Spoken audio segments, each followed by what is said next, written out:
महाराष्ट्र जनसंवादमध्ये आपले स्वागत.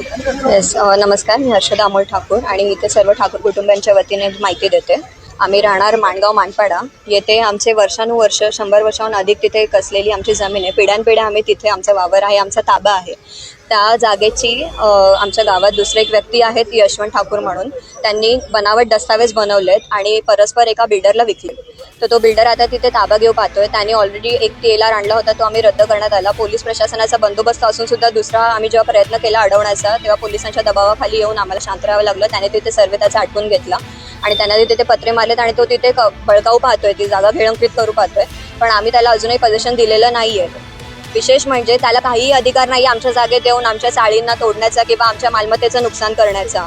जेव्हा ते स्वतः सकाळी JCB घेऊन आले, आम्ही फक्त त्यांना अडवायला गेलो, तेव्हा त्यांचे जे सर्व बाउन्सर्स आणि गुंड लोक होते त्या सगळ्यांनी माझ्या धीराला, माझ्या नणंदेला मारहाण केली. जेव्हा माझी नणंद आतमध्ये गेली चाळीत की तोडू नका, तरी पण त्याच्यावर फावडा मारण्यात आला.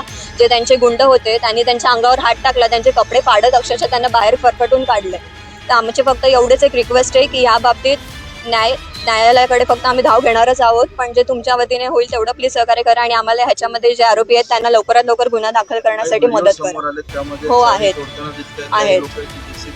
नाही, खाजगी आहेत. त्यांनी पालिकेची पण परवानगी घेतली नाहीये, कोणाचंच परमिशन घेतलं नाहीये, पोलीस बंदोबस्त सुद्धा घेतलेलं नाहीये. हा कोण आहे जो तिथे येऊन आमच्यावर दादागिरी करतोय? ते 10 रूम त्यांनी तोडलेत आता.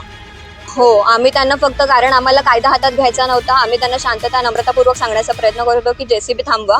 जेव्हा आम्ही JCB समोर जाऊन उभे राहिलो तेव्हा आम्हाला सगळ्यांनी मारायला सुरुवात केली. माझ्या नंदेला इतकी दुखापत झाली की शी स्टार्टेड ब्लिडिंग आणि त्यांना आता शास्त्रीनगरमध्ये त्यांच्यावर उपचार सुरू आहेत. त्यांना ॲडमिट करून घेतले.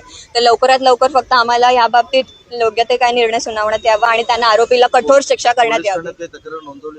तक्रार नोंदवण्याचा आम्ही प्रयत्न केला असता आमचा अर्ज कोणी स्वीकार केला नव्हता, कारण प्रशासकीय दबावाखाली आम्ही इतके दिवस शांत राहिलो. पण आता त्यांनी कायदा हातात घेतलाय तर आम्हाला हे पाऊल उचलणं भागच आहे.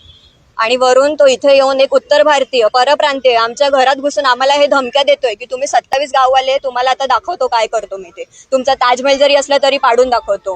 ही त्याची भाषा आहे घरात येऊन. तर आमच्या प्रशासकीय वर्गाकडे रिक्वेस्ट आहे की प्लीज या बाबतीत गंभीर ती काहीतरी त्यांनी दखल घ्यावी आणि याच्यावर कारवाई करण्यात येऊ. उद्या आमच्या जीवाला काहीही झालं तर याला पूर्णपणे प्रशासकीय इथे अधिकारी आहेत ते आणि गुप्ता हे सगळे जबाबदार असतील.